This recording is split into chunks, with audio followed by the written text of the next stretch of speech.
Good afternoon and welcome to today's webinar on EFC's 2026 round of green infrastructure grants. Just before we get started here, it looked like all of you can see the slide deck. Just testing audio here. It looks like a couple folks cannot hear audio. I'm just going to drop a note in the chat and then we'll get started in a few moments.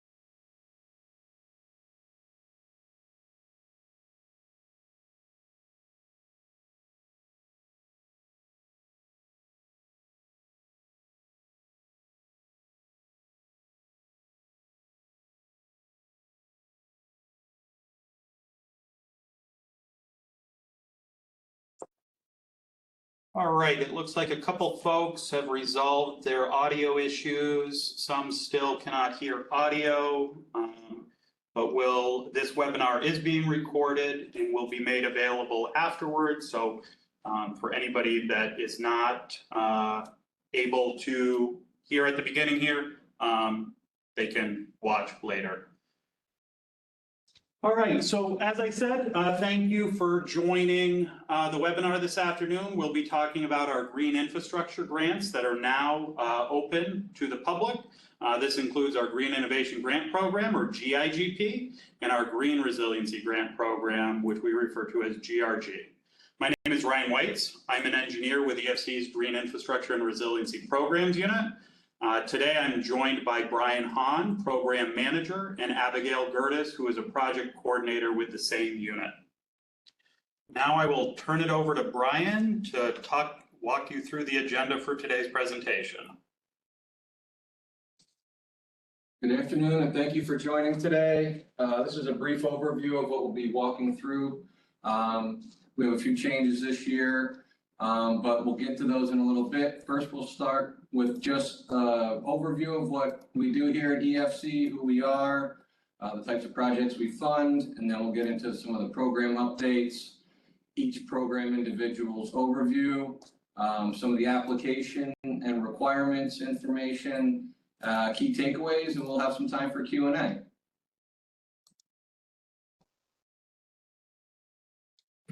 So EFC, we are a municipal water infrastructure bank.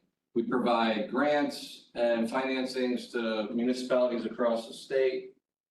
And really our goal is to provide that leveraged funding for these projects to either begin in development or take place with shovels in the ground. We assist communities throughout the state to undertake the critical water quality infrastructure projects. Like I said, by providing that low-cost capital, grants, and technical assistance to get the project started. So we administer the clean water and the drinking water state revolving funds at EFC here, as well as state water grants and some federal infrastructure funding. These programs offer low-cost financings for wastewater, stormwater, and drinking water projects. Additionally, the EFC manages several state water grants and federal infrastructure funding. So we have a wide array of financings and grant funding at our units here. And here's just a slide to show you the amount of money that we're talking about for these water infrastructure projects. Since the inception of the SRF program, EFC has provided $49.8 billion with a B in financial assistance to wastewater and drinking water projects. We have also awarded $3.4 billion in grants to over 1,000 projects across the state since 2015. We have some, like I said earlier, we have different types of grant programs here, and they're pretty diverse. So we have an EPG program that funds planning grants for clean water infrastructure and to our WIA and IMG programs that fund critical water infrastructure and shared facilities among multiple municipalities. This year, EFC is offering the first round of cybersecurity assessments and implementation grants under the SECURE program. This program is currently open and accepting applications through May 15th, 5 p.m. deadline. And also I should add that EPG is currently open as well, and that's a June 12th, 4 p.m. deadline. So if you want more information on either of those programs, feel free to contact our CACS team or reach out to or check our website. Today we'll be focusing on 2 green infrastructure grants. For more information on the other programs, like I said, reach out to our CACS team or check out our website at efc.ny.gov. And with that, I'll kick it over to Ryan to get into some of the program updates for this year. Thanks, Brian. So as Brian mentioned, we have made some updates to our programs, our green infrastructure programs this year. So we're going to review those prior to getting into an in-depth look at each program. The biggest change you will see this year is that we have combined the application process for the Green Innovation Grant Program and Green Resiliency Grant Program. The application is available through EFC's customer portal, which we will talk more about later in the presentation.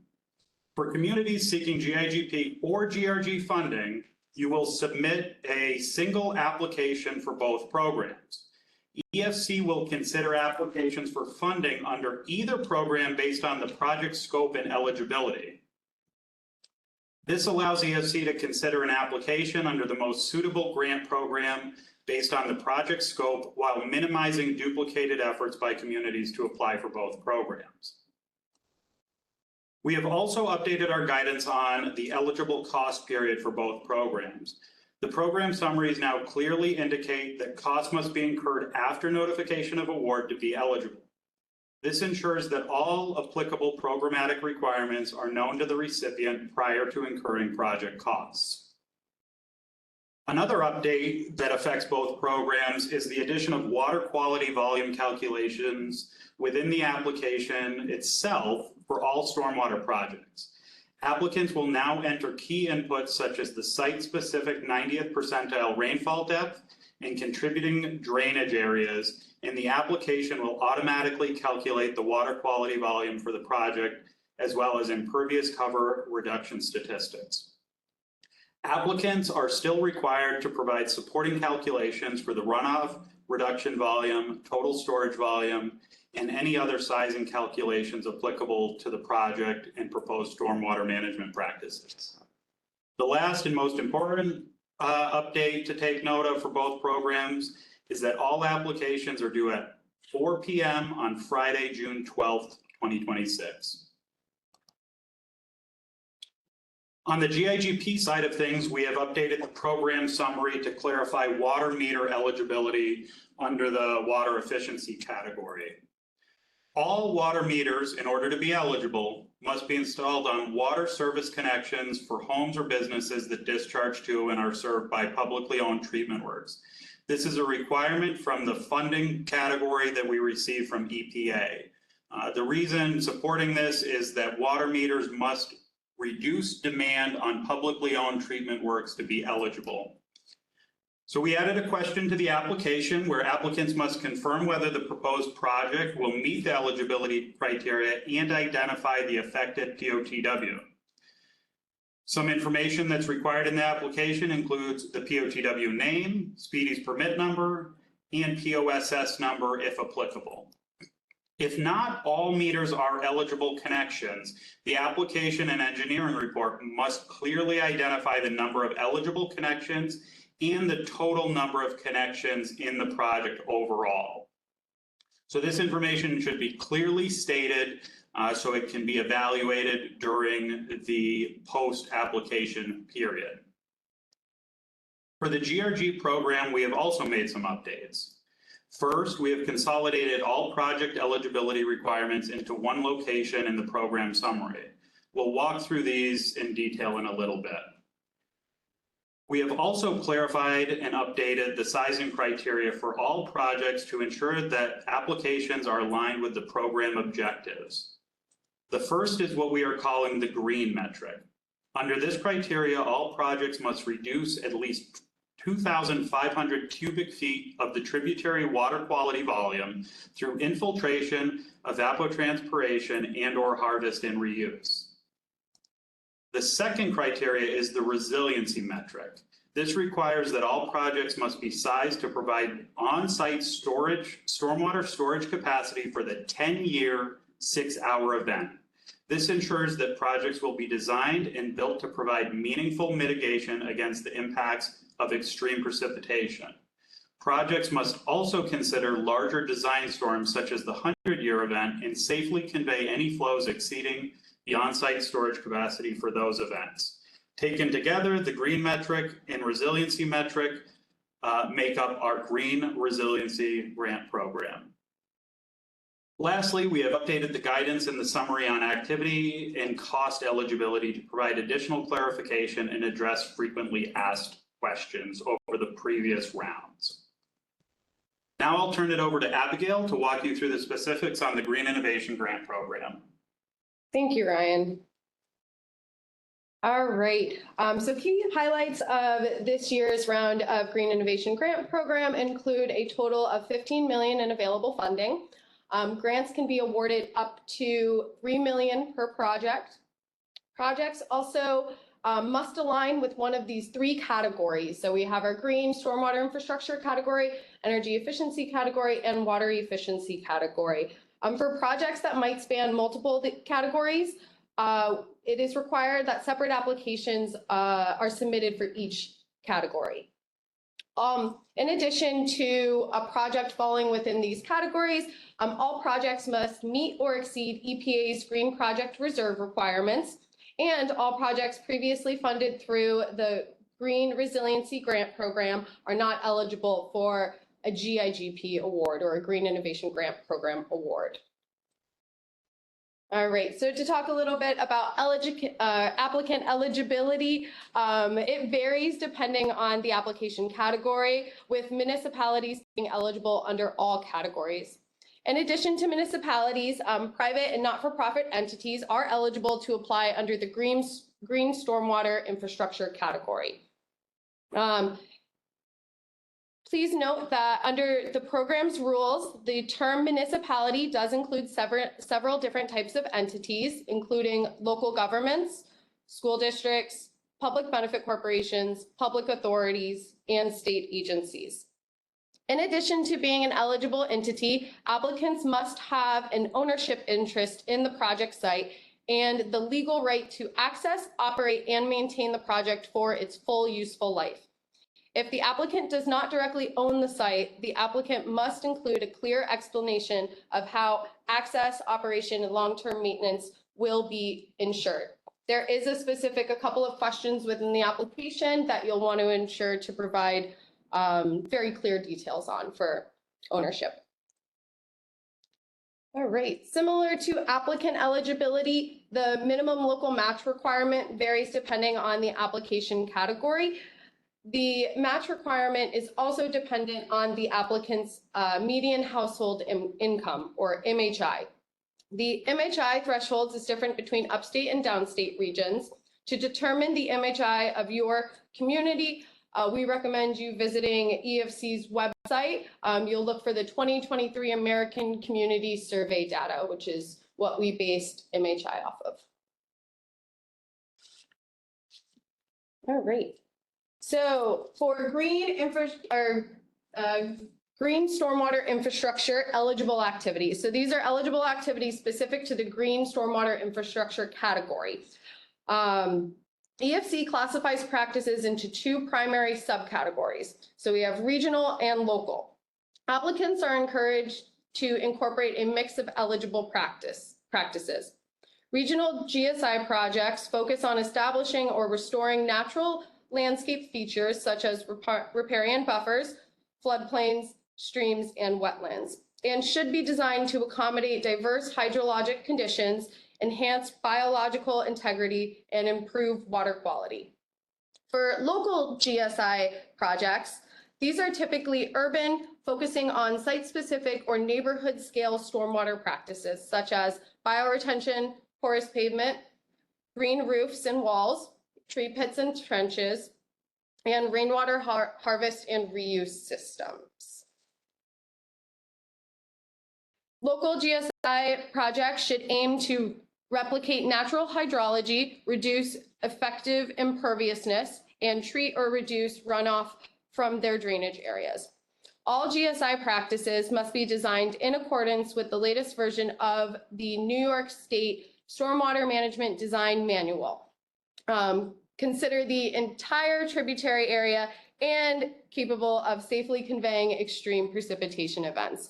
And that New York State Stormwater Management Design Manual can be found, or SMDM, can be found on our website.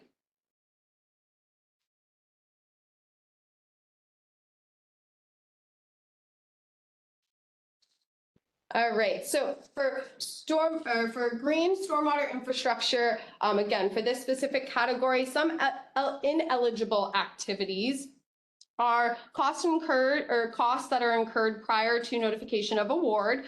So these are ineligible activities and costs. Projects that are focused solely on planning or design. So there has to be a construction component of the project. Procurement of capital equipment, practices required by construction, speedies, or other permits. Stream and or stream bank hardening, channelizing, or straightening. Inline and end of pipe treatment systems.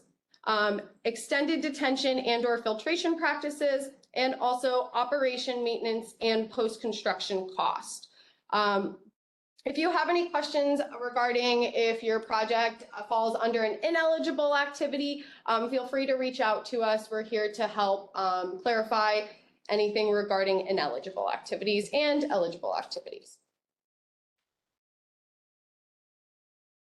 All right, so now for our energy efficiency category, those eligible activities include renewable energy projects that provide power to a POTW and energy efficient replacement.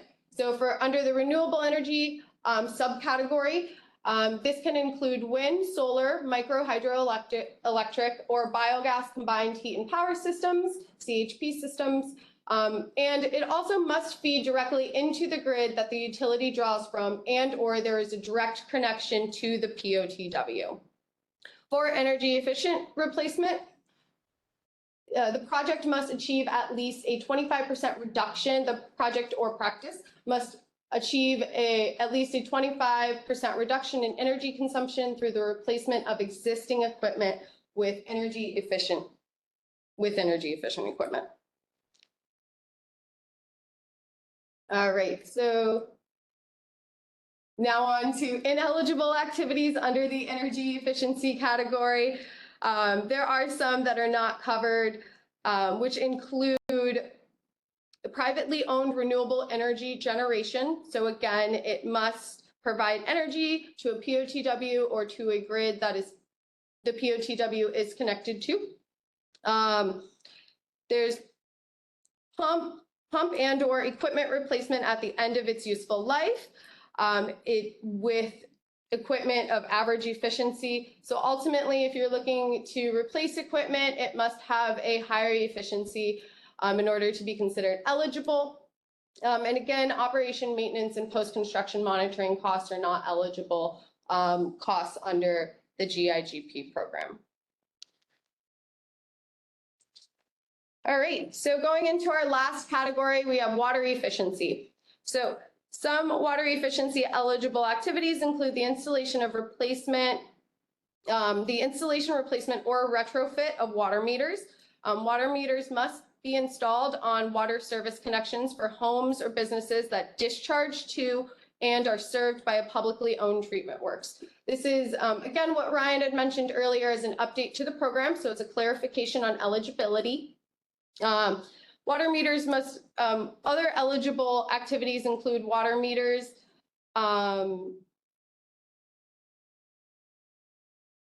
include AMR technology, AMI technology, smart meters, or meters with built-in leak detection. So we can replace, install, or retrofit those meters with those advanced technologies. Additionally, eligible activities include backflow prevention devices installed in conjunction with new water meters may be included. Water meters must be installed by a professional under contract with the applicant and may be installed or coordinated and may not be installed or coordinated by the homeowner. Again, ultimately, the meters must be installed by a professional. Water reuse projects that recycle gray water, condensate, and/or wastewater effluent to reduce potable water consumption are also eligible activities under the water efficiency category. All right, and to wrap up, eligibility for the Green Innovation Grant Program under the water efficiency category, similar to the other categories, ineligible costs and activities include costs that were incurred prior to notification of award, planning or design only projects. Again, there must be a construction component. Replacing drinking water distribution lines. This is not eligible under the Green Innovation Grant Program. Additionally, leak detection equipment for drinking water distribution systems, analog water meters for water service connections for homes or businesses that do not discharge or are served by a POTW, and similar or aligned with all the other categories, operation, maintenance, and post-construction monitoring costs are not eligible. All right, so that wraps up the kind of overview of the Green Innovation Grant Program. Again, if you have any questions on eligible activities or ineligible activities, feel free to reach out to us. Now I'm going to pass it off to Ryan to talk a little bit about the Green Resiliency Grant. Thanks, Abigail. So for this round of GRG, our Green Resiliency Grant, EFC is making $60 million available to promote transformative stormwater management projects that protect homes, businesses, and public infrastructure throughout New York State while advancing long-term community resilience. Grants will range from a minimum of $1 million to a maximum of $10 million per project. Similar to prior rounds, the program may cover up to 90% of eligible costs, and at least 35% of the benefits from this round will be directed to disadvantaged communities, or DACs, reinforcing the Bond Act's commitment to equity and environmental justice. Lastly, as Abigail mentioned under the GIGP overview, projects may not receive both GIGP and GRG funding. So projects that have previously been awarded GIGP funding are not eligible to apply to the GRG program, and vice versa. To be eligible for funding, all applicants must be a municipality or state entity as defined under the Environmental Conservation Law, Article 58. This includes counties, cities, towns, and villages, school districts, public authorities and public benefit corporations, Indian nations or tribes, and state departments, divisions, agencies, and offices. While non-for-profit and non-governmental organizations are not eligible to apply under the GRG program directly, they may partner with an eligible applicant to submit an application. Note that this is a key difference between our GIGP and GRG programs. Nonprofit and other private entities are eligible under the GIGP stormwater category. They are not eligible under the GRG program as a direct applicant. And similar to the GIGP program, all applicants must have an ownership interest in the project site, and that must be clearly described in the application.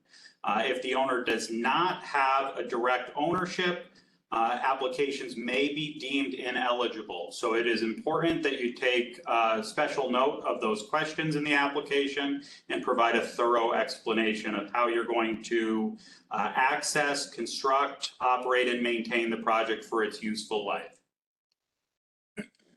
So eligible projects under the GRG program, as we've discussed, combine green and gray infrastructure for holistic stormwater solutions that effectively and sustainably manage runoff from extreme weather events to reduce flood risk and improve water quality.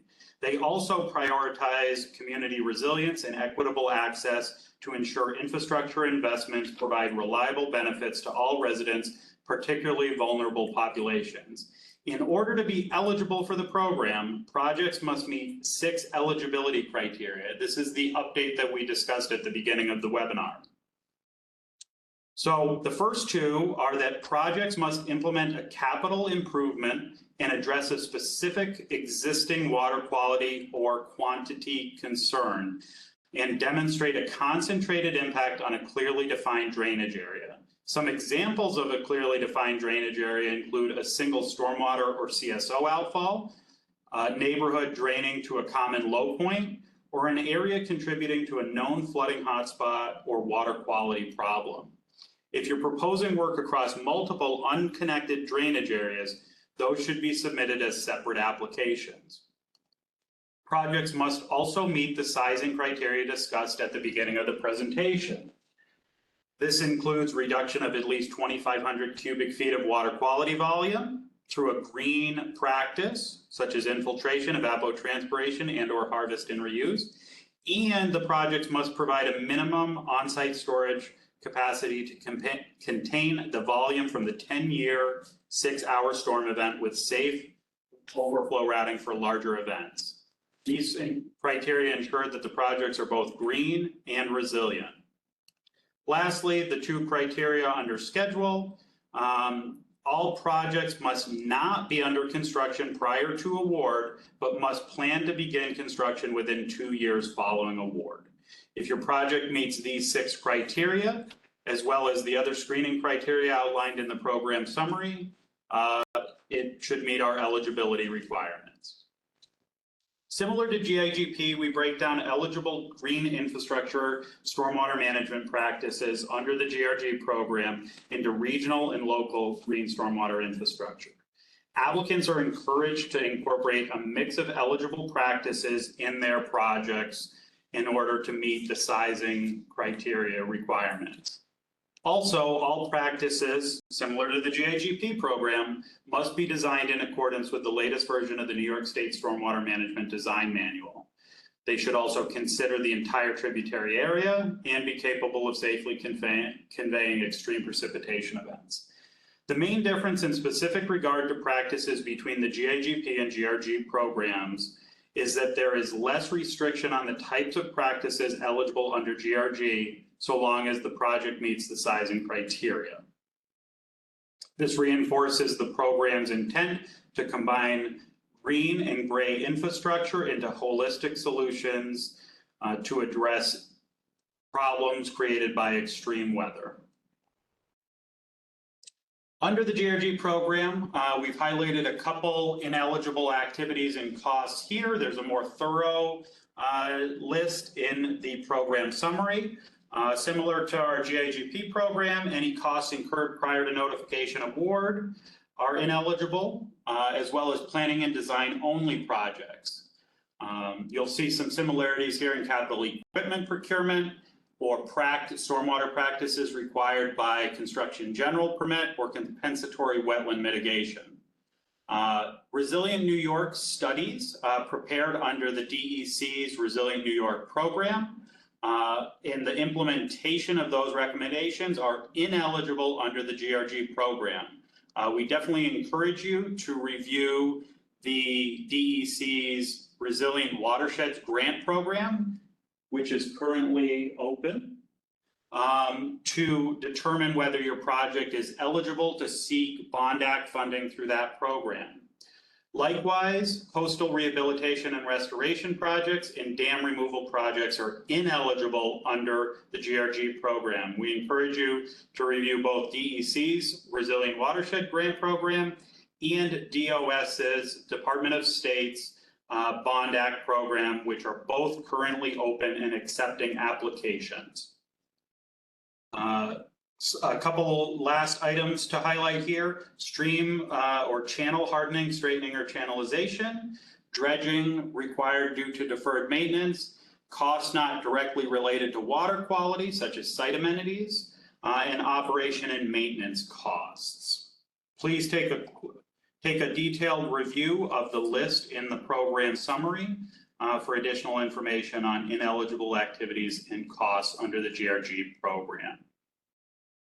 And now I'm going to turn it back over to Abigail, who will walk you through the application itself, as well as some pointers for navigating our portal. Great, thanks, Ryan. So like many of EFC's programs, the combined GIGP and GRG application is hosted on EFC's customer portal and is organized into 11 sections. So the application is live and can be accessed through our website or at that link right there, portal.efc.ny.gov. Many of you may already be familiar with this platform. However, for those of you who are new to the portal, or if you need a refresher, we're going to walk through some key pointers in the following slides. There are detailed application instructions available on the program website and directly within the portal. So if you're going through an application and you have some issues or some questions, please reference those application instructions. They're pretty detailed. All right, so first step after navigating to the EFC portal will be to log in using your email address and password. If you do not have an account, you can register as a new user by clicking the link, register as a new user link on the right side of the screen. All right, so once you've logged in, this is what the portal looks like. So the portal is divided into 3 main pages. So we have a home page, we have the applications page, and the help page. The home page will provide a summary of your progress and submitted applications. So this will provide an overview of kind of the total applications you might have in progress or might have submitted. The majority of your time, however, will be spent on the applications page, where you may review and access all applications currently in progress, as well as previously created and/or submitted applications. So even if a round isn't open and say you were working on an application, the last GIGP round, but you never submitted, you can still find that application here. There have been changes to the application, so there are different questions, so you'll want it, but you can still access that information. The help page includes guidance on using the portal, links to program information, and tools to submit questions. So again, on the help page is where you're going to find those application instructions. You're also going to be able to find the program summary there as well. So as you're going through the application questions, if you have any questions regarding them, we recommend you checking out that help page. To create a new application, you will need to navigate to the application page. So in order to create a new application, you must be on the applications page, and you will click the new application button on the top of the page. All right, so once you've clicked new application, this window will pop up, and you will need to select the municipality or applicant name. You will need to select the customer type, and the application type and the customer type. All right, please do not, just because an entity is listed in the municipality dropdown, assume that they are eligible for the selected application. If your organization is not listed in the dropdown, submit a question on the help page to request that your entity be added. Once the entity and the application are selected, you'll want to click Continue to create the application.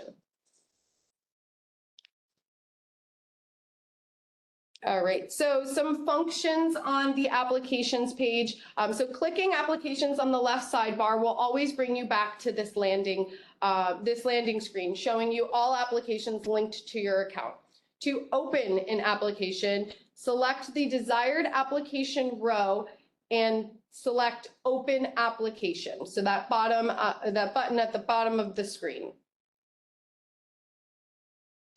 This page also allows you to run a validation report on your applications at any point until you submit the application. So if you have a list of applications that you're working on and you want to validate them, you'll just want to ensure that the application you're looking to validate is highlighted, and then you can click that Validate button. The report, so for the validation report, it will check the application and provide a list of information that is missing or any problems associated with your applications. To submit an application, there must be no errors on the validation report. So this is going to be a very important function as you're going through your application and looking to submit. You may also share applications in progress with our individuals. In order to do so, select the desired application and then select the application sharing button at the bottom right corner of the screen. All right, so inside of the application, so you've created your application and now you're actually in the application. So once you have it open, there are several actions you can access at the top right of the page, including printing the current version of the application, running a validation report, and links to download the application instructions, the program summary, the signature page, and the signature page. Note that these links will automatically begin a download of the respective PDF files. To open the file in your browser, you'll want to right-click the link, then select Open in New Tab or Open in New Window. So the moment you press Signature Page, GIGP Program Summary, or GRG Program Summary, it will automatically download. There is a way to open it in a new window or tab. All right, so to edit an application, or to edit the application sections or tabs, you must first select the appropriate tab at the top of the page and click the Edit button before any fields become editable. So you'll want to click that button, and then you'll be able to enter in your information on that tab.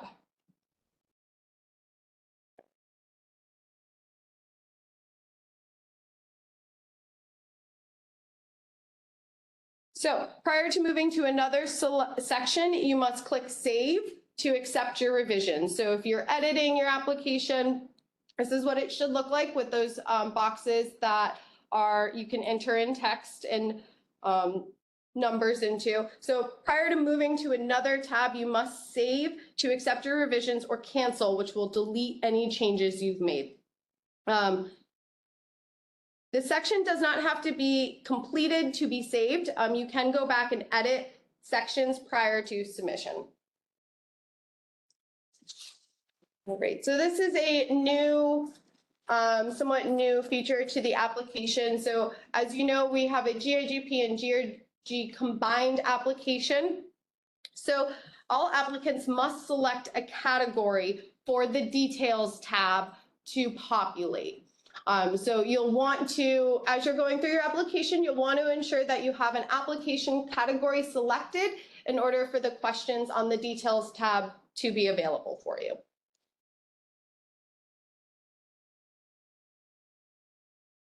All right, so when you're ready to submit your application, you'll be directed. When you're ready to submit your application, you'll be directed to this screen. You'll select the relevant row and then click Submit. A window will prompt you to upload the grant certification signature page, which was mentioned earlier before. You can download this within the application. That way you can get it signed, per se, if you're a consultant helping a applicant fill out the application. So a window will prompt you to upload the grant application certification, or also known as the signature page. Once you've uploaded this, you can finalize your application. Please note that the application can only be submitted, again, if there are no errors in the validation report. So once you've hit submit, this window box will populate and you'll be able to upload your signature page. Once you've uploaded your signature page, you'll want to select Finalize Submission. You can also, within this window, download a blank signature form. All right, and with that, I'm going to pass it back off to Ryan to talk a little bit about the program requirements after award. Thanks, Abigail. So as we wrap up the webinar here, we want to go through the final or the required documentation that is needed to submit a successful application, as well as some key tips, and then we'll hopefully still have some time for Q&A.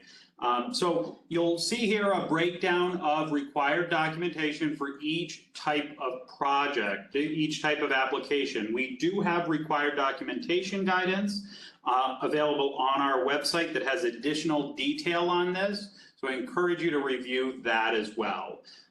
You'll note here that there are 3 documents that are required for all application categories. So again, that's stormwater, energy efficiency, and water efficiency. So the first that's required for all categories is the application certification, or sometimes referred to as the signature page. This document must be signed by an elected or appointed official who represents the applicant organization and is authorized to make the representations and certifications outlined in the form. This certification cannot be signed by a consultant that is working or drafting the application on an applicant's behalf. So this is something that you want to get in front of the respective parties early on in the process so that there's no issues with having this application certification signed appropriately prior to the application deadline. The next item that's required for all categories is a feasibility study or engineering report that follows EFC's outlines. Feasibility studies are required for stormwater applications, whereas engineering reports are required for energy and water efficiency applications. The third required document for all application categories is an itemized cost estimate documenting total project cost. Please review our report outlines to make sure that your itemized cost estimate follows the requirements in those outlines, including being up to date and including appropriate categories and contingencies. So in addition to these 3 documents, stormwater applications must also include DAC mapping showing the proposed project limits in relation to disadvantaged community boundaries, an existing conditions plan for the project site, a conceptual site plan with relevant sections and details for your proposed stormwater management practices, completed DEC green infrastructure worksheets and other supporting calculations, and site photographs with a key map. Together, these documents and the application itself should clearly define the existing problem, outline the proposed solution, and demonstrate that the project is both technically feasible and effectively addresses the identified issue. The completeness, clarity, and quality of this information are critical. It directly influences how applications are evaluated, scored, and ranked for funding consideration.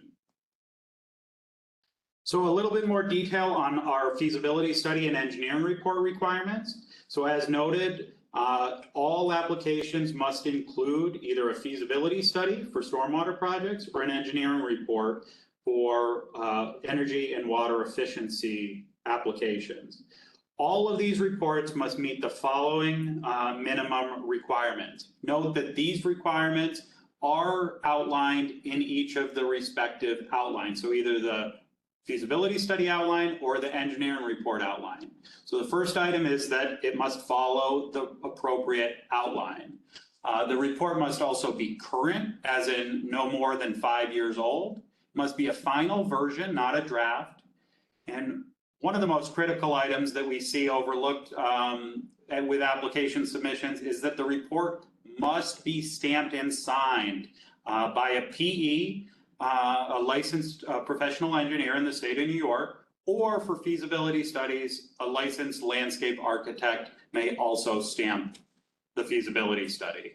That does not apply to the engineering report side of things for water efficiency and energy efficiency. Please make sure that the document that you upload has a stamp and there's no issues with PDF software not displaying it, because any reports that are submitted that do not include all 8 of these items will be considered incomplete and will not be evaluated. So we hate to see when an application comes in that does not include one of these items that immediately is deemed incomplete. Some of the other items that must be addressed, as we discussed, the application must propose a capital improvement project. We talked about the itemized cost estimate being included and including maps and figures. And lastly, an engineering report certification is required for all reports. So make sure that your reports go through this several times before you upload. And once you upload, download what you uploaded to make sure that it meets all of them. We don't want to see good projects and applications be deemed incomplete due to a minor error, a draft version or an unstamped version being uploaded.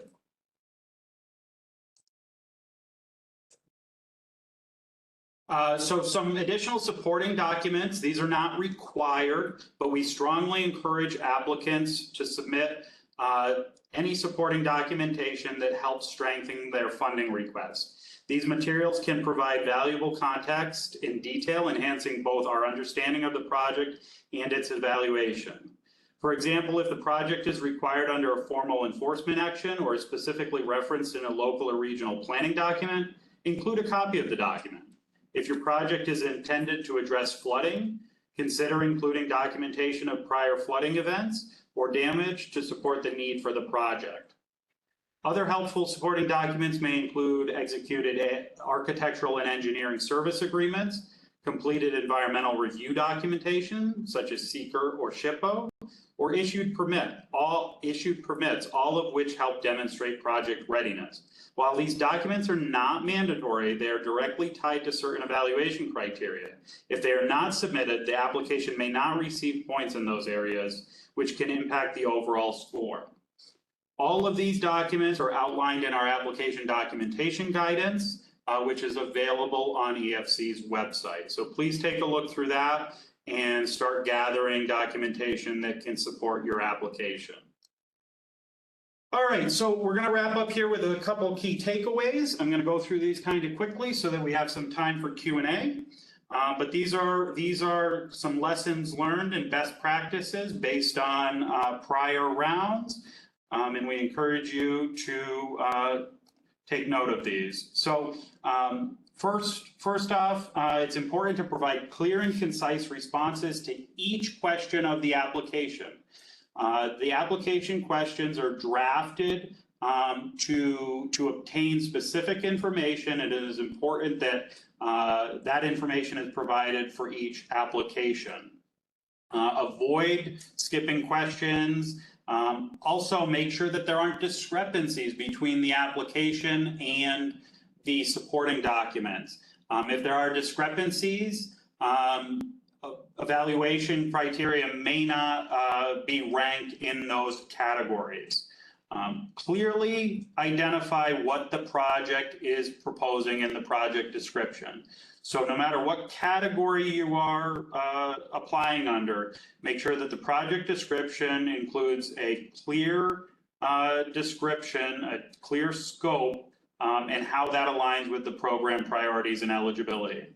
We talked about the EFC outlines, so those are the feasibility study and engineering report outlines. Make sure you're following those and including a detailed plan for long-term operation and maintenance.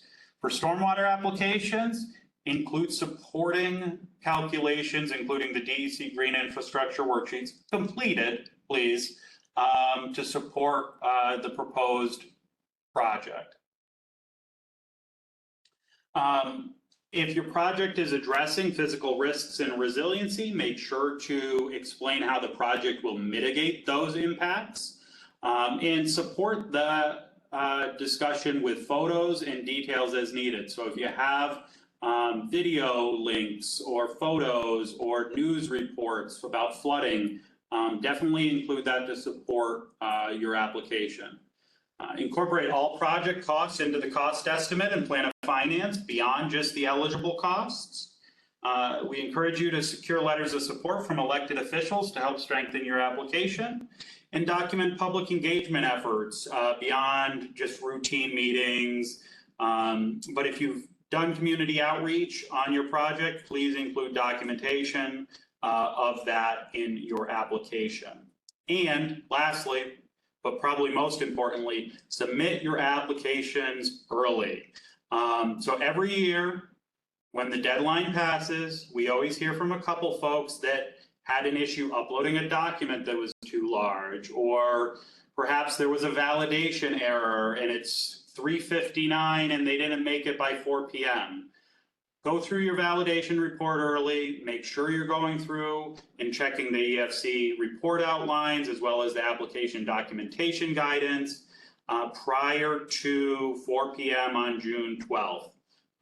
Try and get it done. I know maybe asking for the day before is a lot given the timeline, but try and get through those. We don't want to see people get disqualified because they didn't get their application in time. All right, so we'll wrap up here and take a look through questions. We're not going to have a whole lot of time in the next 5 minutes. But on this screen are 2 different email addresses. You can use either email address to get a hold of us, depending on which program you are most interested in. So we definitely encourage you to reach out with any questions. We'll obviously not be able to get through all the ones in the chat this afternoon, but reach out with your questions. We're happy to provide guidance and clarification to any of these items. As well as set up meetings to review any specific questions or more detailed, as well as your project overall. And just to repeat from the beginning of the presentation, this has been recorded and will be made available on our website. Usually takes a couple days to get it up there, so if it's not up there by the beginning of next week, definitely feel free to reach out.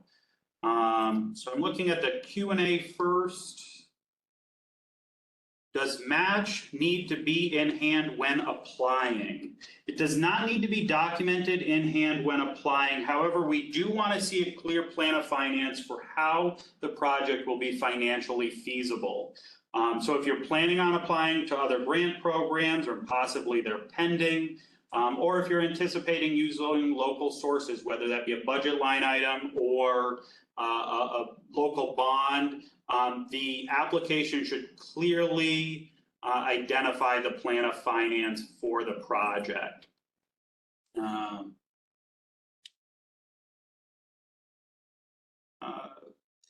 Question on whether a full survey and engineering is expected in order to fill out the spreadsheet, and I think that's the DEC calculations. So no, full engineering design or topographic survey is not required. So detailed design is not required for applications. However, if it is information that you have, we encourage you to include it.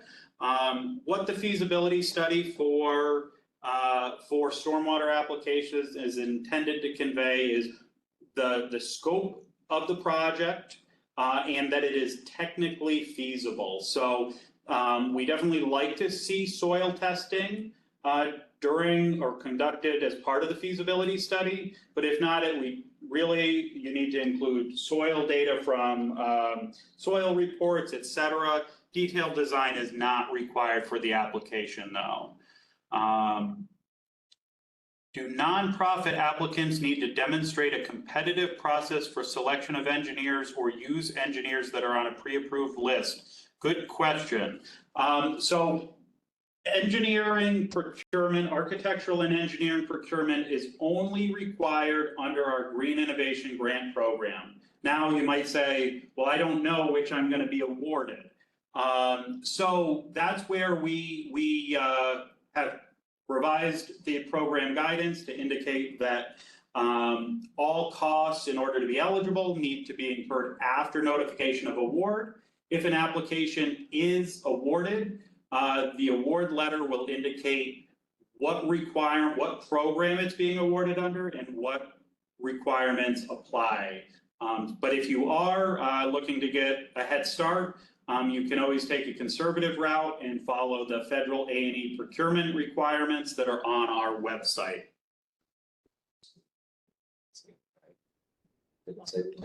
Oh yes, the question does say nonprofit applicants. So that would be GIGP, so they would have to comply with A&E. Yep, good nuance there that nonprofits are only eligible under GIGP. So the answer is yes, you do need to follow federal architectural and engineering procurement requirements, which are on our website. If you have any trouble finding, definitely reach out over email. Does the applicant know if the application is deemed incomplete? Unfortunately, the answer to that question is no. So once all applications are submitted, until awards are announced, we are limited on communication with applicant organizations. So it is important that you go through in detail all the requirements and make sure that you're meeting those. What type of information is required in the engineering report if you are replacing water meters with new electronic ones? So our engineering report outline is fairly detailed. A lot of it does apply to wastewater projects. However, the engineering report, you're going to want to outline the existing conditions of the system. So why is this project being considered, as well as what you're proposing to do. So what type of meters, what type of technology you're proposing to include, and a clear description of what the scope entails, including costs and any other specific design considerations. Yeah, sometimes we'll see communities detail the amount of water loss that they're experiencing and anticipate the water meters will help to address that issue, or yeah, the system, the current conditions and projections, what benefits the projects will have both qualitatively and quantitatively. And just scrolling through here, there's a bunch of other questions, so unfortunately we won't be able to get to all of them. But just looking at a couple here, would a municipality be able to install water meters, or is a separate subcontractor required to install them? As long as a licensed professional can install those, if it's part of the municipality's workforces, or if it would be contracted out, it has to be procured or organized by that municipality or the recipient of the grant, not a private homeowner. We've seen that requested in the past, and that is not a successful way forward. So it has to be coordinated by the recipient. A lot of water meter questions. Are meter pits for users that do not have meters an eligible expense? Generally, yes. There may be some specific instances where they may not be, but in general, we've seen that as an eligible expense. And the last one that we'll touch on is a floodplain bench with riparian plantings eligible. So floodplain benches and riparian buffers are eligible as practices under both programs, both GIGP and GRG. GRG, the project would need to meet those sizing criteria, and under GIGP, or the only other note under GRG would be that if it is a project that's recommended, specifically recommended in a Resilient New York study, it would be ineligible. But definitely encourage you, if you have a project in mind, reach out. We're more than happy to discuss those. Just to wrap up here, again, the presentation recording will be made available on our website in the coming days. But please reach out with any questions, and thank you again for your interest in our programs, and we look forward to reviewing your questions and your applications by June 12th at 4 p.m. Thank you all. Have a great afternoon.